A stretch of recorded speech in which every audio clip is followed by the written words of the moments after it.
ओम शांति।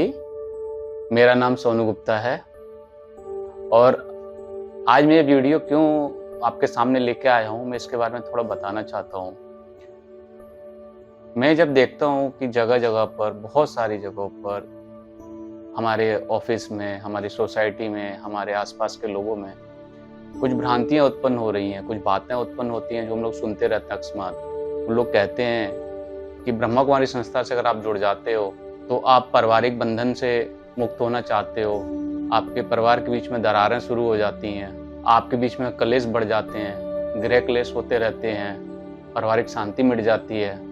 तो इस टाइप के बहुत सारे मिथ्स हम लोग सुनते रहते हैं या इनको क्या अफवाहें हम लोग सुनते रहते हैं। मेरी उम्र लगभग 40 साल है और मैं ज्ञान में लगभग पिछले 6-7 महीने से हूँ। कॉर्पोरेट जगत में मैं 15 साल से काम कर रहा हूँ। ब्रह्मा कुमारी संस्था में आने से पहले मैं भक्ति मार्ग में अटूट श्रद्धा के साथ जुड़ा हुआ था।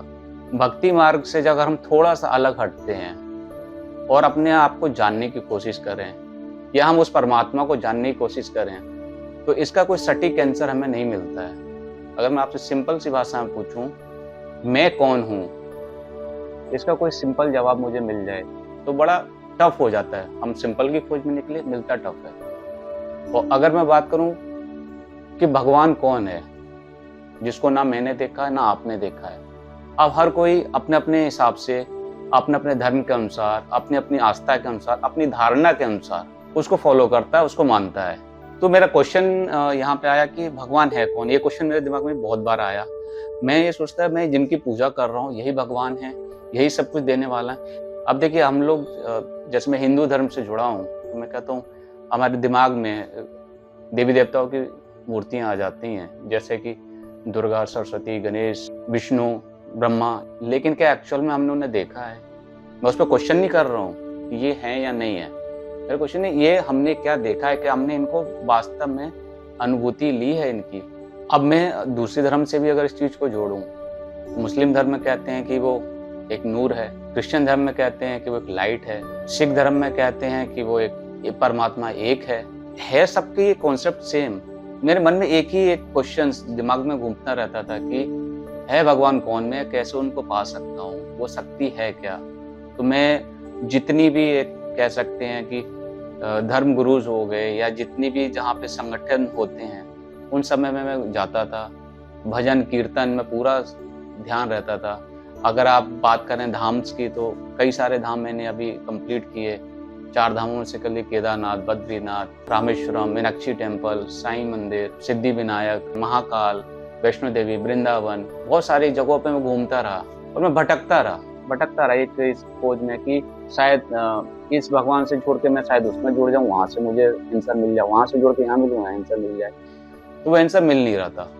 जैसा कि मैंने कहा, मैं कई आध्यात्मिक गुरुओं से मिला जो स्पिरिचुअल वर्ल्ड में अपना काफी योगदान देते हैं या उससे जुड़े हुए हैं, वहां भी आंसर नहीं मिला। तो ऐसे ही घूमते भटकते हुए मेरी टक्कर हुई ब्रह्मा कुमारी संस्था से। ब्रह्मा कुमारी संस्था में मैं एंटर कैसे हुआ, तो इसका भी एक बहुत अच्छा अनुभव है। मैं ब्रह्मा कुमारी संस्था का बहुत अपोज करता रहा शुरू से।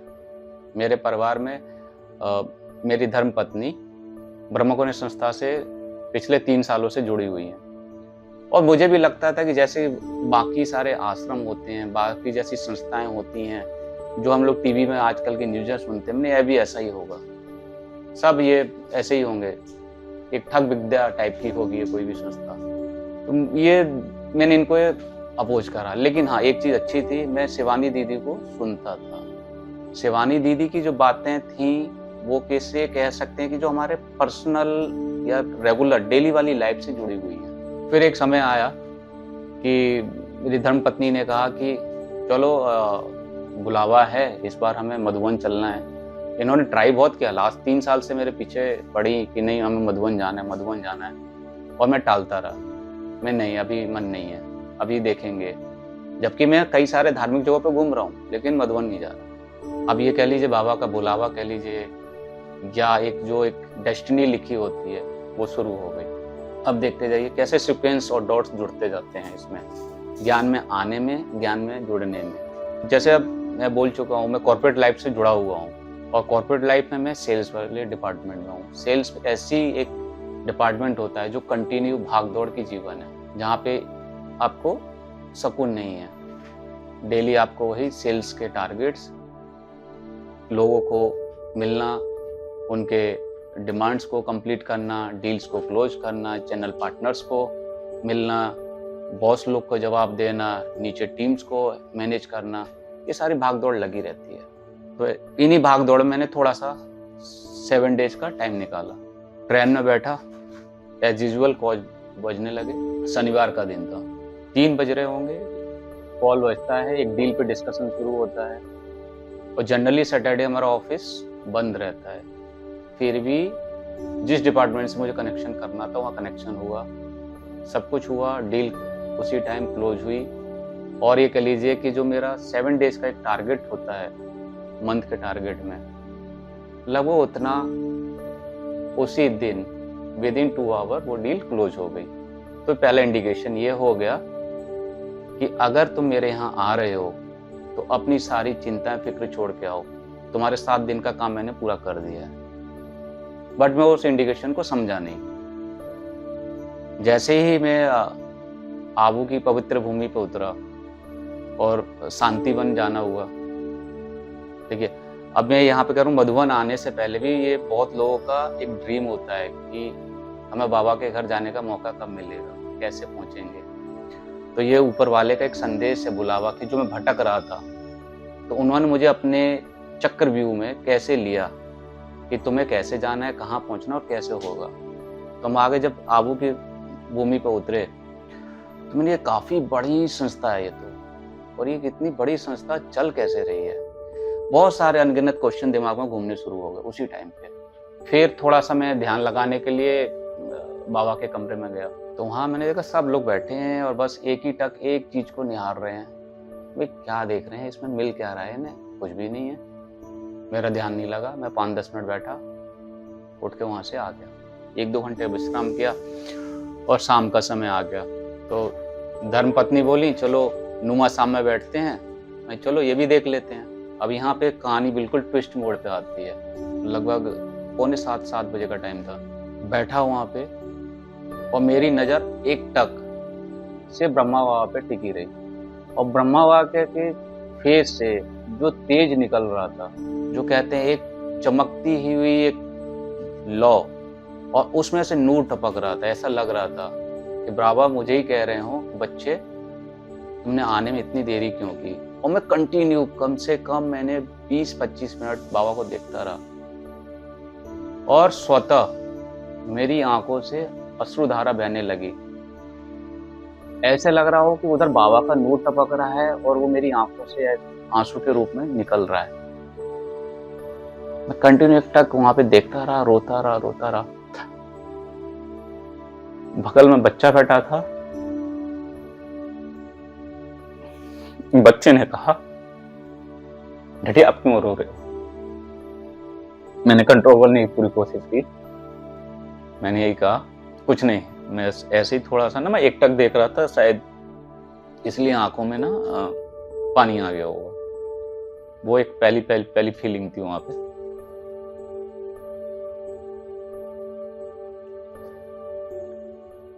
उसके बाद दूसरे दिन मौका मिला सुबह मॉर्निंग में, जो हम लोग कहते हैं अमृत वेला करने का। तो शांतिवन में हमने वहाँ पे दादी जानकी और अव्यक्त लोग, गुलजार दादी के स्थल पे थोड़ा सा समय व्यतीत किया, और थोड़ा सा समय मैंने डायमंड हॉल में व्यतीत किया। तो बहुत अच्छी फीलिंग हुई। जो वो पहले दिन जो मेरा अनुभव गलत हो रहा था दोपहर में, वो सडनली शाम होते होते तक चेंज होने लगा। 2 दिन अच्छे से गुजर गए। फिर एकदम से बुलावा आया पांडव भवन का। ये और टर्निंग पॉइंट होता जा रहा था धीरे धीरे। पांडव भवन में पहुंचे, दिन था उस दिन मंगलवार। तो सबसे पहले एंट्री हुई ब्रह्मा बाबा के कमरे में, और वो जो उस कमरे का ऑरा था, जो शांति थी, जो फीलिंग थी, एकदम से मन एकदम चित्त शांत हो गया। मुझे लगा कि मैं जो खोज रहा था वो मुझे यहाँ मिल रहा है शायद। फिर थोड़ी ही दूर पर बाबा का शांति स्तंभ बना हुआ है। थोड़ा समय वहाँ गुजारा। हिस्ट्री हॉल है, वहाँ पे थोड़ा-सा समय व्यतीत हुआ, थोड़ा-सा समय बाबा की कुटिया में हुआ। तो जो मैं कह रहा हूँ, जो हम लोग धाम घूम रहे, 4 धाम हमने बात की, जो हम लोग भारत में सभी लोग मानते हैं। ये बाबा के खुद के 4 धाम हैं, जो एक आपको शांति प्रदान करते हैं। आता है सुबह का समय 4 बजे का, अमृत वेला का। मेरी धर्मपत्नी जो बीके ब्रह्मा कुमारी से जुड़ी हुई हैं, अभी देखिए बाबा ने जो जुड़े हुए बच्चे हैं, वो वहाँ पे योग नहीं लगा पाए, उनकी तबीयत खराब हो गई, नहीं बैठ पाए। और ये बाबा की एक दृष्टि, कृपा कह लीजिए कि मैं सुबह के टाइम 3:45 बजे वहाँ स्वतः उठ के अपने आप ही गया, मुझे यहाँ योग लगाना है, मेडिटेशन करना है। तो उस दिसंबर की ठंड में, वो भी माउंट आबू जैसे शहर में जहाँ टेम्परेचर काफ़ी नीचे आ जाता है दिसंबर के सीज़न में, तो बाबा का जो शांति स्तंभ है, मैं वहाँ बैठा। जबकि वहाँ ठंड लगनी चाहिए, तो एक पॉजिटिव एनर्जी ऑटोमेटिक शरीर के अंदर क्रिएट हो रही थी। और आराम से मैं वहाँ 15-20 मिनट खुले में बैठा और एक शांति अनुभूति हो रही थी, जैसे लग रहा बाबा की ब्लेसिंग्स वहाँ से आ रही हैं। वह स्तंभ वाक़ई मन को जैसा नाम वैसा काम, बिल्कुल आपके मन को, मस्तिष्क को, आपके चित्त को, आपकी आत्मा को शांत कर देता है। हिस्ट्री हॉल जहाँ पे बाबा मुरली सुनाते थे, वहाँ जब मैंने चारों तरफ की चित्र देखे, मैंने काफ़ी मेहनत, स्ट्रगल भरा जीवन रहा है। लोग वैसे ही कह देते हैं कि हमने आश्रम बना लिया और दान दक्षिणा से पैसा आ गया और ये कर लिया, लेकिन जहाँ वहाँ हम पूरी एक-एक गैलरी को देखते हैं, तो उन्हें कितनी मेहनत, कितने परिश्रम से, दीदियों की कितनी सहयोग से ये संस्था खड़ी हुई है, बिल्कुल एक-एक चित्र दर्शाता है। तो जब आप इस संस्था से जुड़ोगे, मेडिटेशन से जुड़ोगे, सात्विक भोजन से जुड़ोगे, ऑटोमेटिक आपकी चीज़ें, बुराई की चीज़ें या आपकी प्रॉब्लम्स ऑटोमेटिक रिड्यूस होना शुरू हो जाएंगी। और जो मुझे जिस चीज़ की तलाश थी, वो उस 4 धाम में जाके ही प्राप्त हुई। तो ये था मेरा ये अनुभव कि मैं कैसे ब्रह्मा कुमारी संस्था से जुड़ा।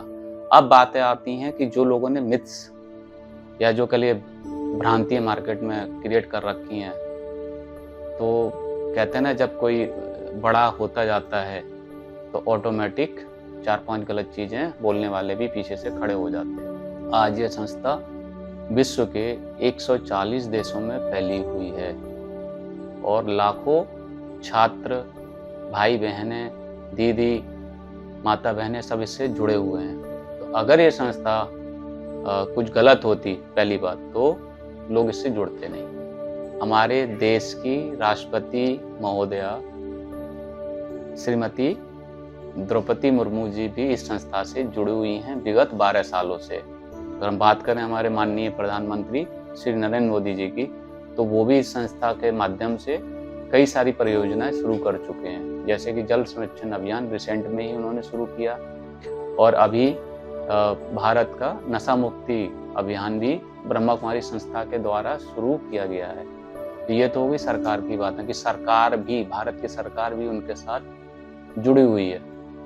तो जहाँ तक बात है कि लोग कहते हैं कि ब्रह्मा कुमारी संस्था में जुड़ने के बाद पति पत्नी के बीच में क्लेश पैदा हो जाते हैं, भाई बहन बना देते हैं और वो लोग संन्यास की तरफ अग्रसर हो जाते हैं, तलाक हो जाते हैं, क्लेश हो जाते हैं, ये सब बातें सरासर गलत हैं।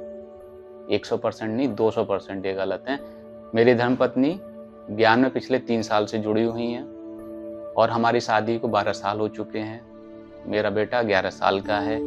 लेकिन एक चीज़ मैंने अनुभव की कि पिछले 3 साल से जो जुड़ी हुई हैं, तो हमारे बीच में तो कोई दरार आई नहीं, बल्कि जब से मैं इस ज्ञान मार्ग में आया, तो हमारे रिश्ते और मजबूत हुए, क्योंकि हमारी डेस्टिनी सेम होती जा रही है। अब दूसरा मिथ है कि यहाँ पर भाई बहन बनाए जाते हैं, तो मैं उसको क्लियर करता हूँ। हम सभी जानते हैं कि परम शक्ति एक ही है, और वो क्या है? परमात्मा। आप वर्ड को अगर तोड़ेंगे, परम प्लस आत्मा, परमात्मा। तो परम आत्मा और हमें आत्मा, तो हमें किससे कनेक्ट होना है? परमात्मा से। और हम सब क्या हैं? उसके बच्चे हैं। तो इस तरीके से हम सब क्या हुए? भाई बहन हुए।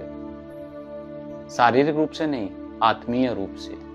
ये पहली बात, ये कॉन्सेप्ट यहाँ पे क्लियर हो जाता है। तो आगे हम कभी ये नहीं कहेंगे कि हम लोग यहाँ पे भाई बहन बना दिए जाते हैं। आत्मीय रूप से हम सभी भाई बहन हैं, चाहे मेरा बेटा हो, चाहे मेरे फादर हो, चाहे वो मेरा दोस्त हो।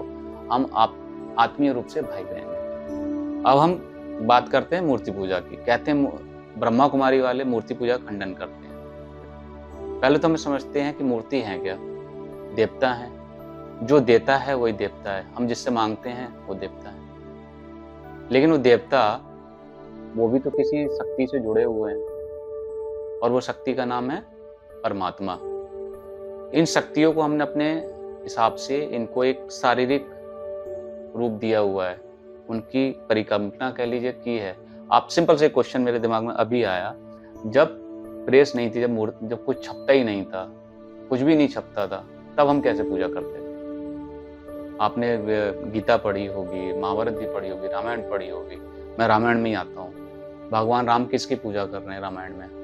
महाभारत में आता हूँ। पांडवास किसकी पूजा करते थे? किसने, गांधारी ने किसकी पूजा की थी? भगवान शिव की। भगवान शिव ने प्रसन्न होकर ही उन्हें 100 पुत्र का वरदान दिया। अगर अभी की बात करूं, रिसेंट में 200-300 साल पहले ही जाता हूं, तो शिवाजी भी किसकी पूजा करते थे? तो इससे बिल्कुल क्लियर हो जाता है कि तब एक परम शक्ति एक ही थी, अब वो थी शिव। तो ब्रह्मा कुमारी संस्था कभी मूर्ति पूजा का विरोध नहीं कर रही है। उनके सिर्फ 2 ही कॉन्सेप्ट हैं, मैं कौन, मेरा कौन। अगर आपने ये 2 चीजें क्लियर कर ली तो आपको परम शक्ति से जुड़ने से कोई नहीं रोक सकता है। और यही ब्रह्मा कुमारी संस्था का उद्देश्य है। वो आपको यही समझाना चाहते हैं कि हम इस धरा पे, धरती पर क्यों आए हैं और हमें क्या करना चाहिए। तो मैं यही कहूँगा कि किसी भी संस्था के बारे में 4 बात बोलने से पहले उनको पूर्ण रूप से सत्यापित करना चाहिए, उनको जानना चाहिए, तब वहाँ बोलना चाहिए। बट एक चीज़ मैं आपसे ज़रूर कहूँगा कि आप इस संस्था के सेंटर पे ज़रूर जाइए। वहाँ पे जो दीदियाँ हैं उनसे आप कोर्स कीजिए, और फिर आप अपने विचार रखिए कि क्या पहले जो आपके विचार थे और अब सेंटर पे जाने के जो विचार हैं उनमें बदलाव आया है? क्या आपने अपने जीवन में बदलाव देखा है? और तब आप हमसे बताइए। तो इसी के साथ मैं अपना वीडियो समाप्त करता हूँ। धन्यवाद। ओम शांति।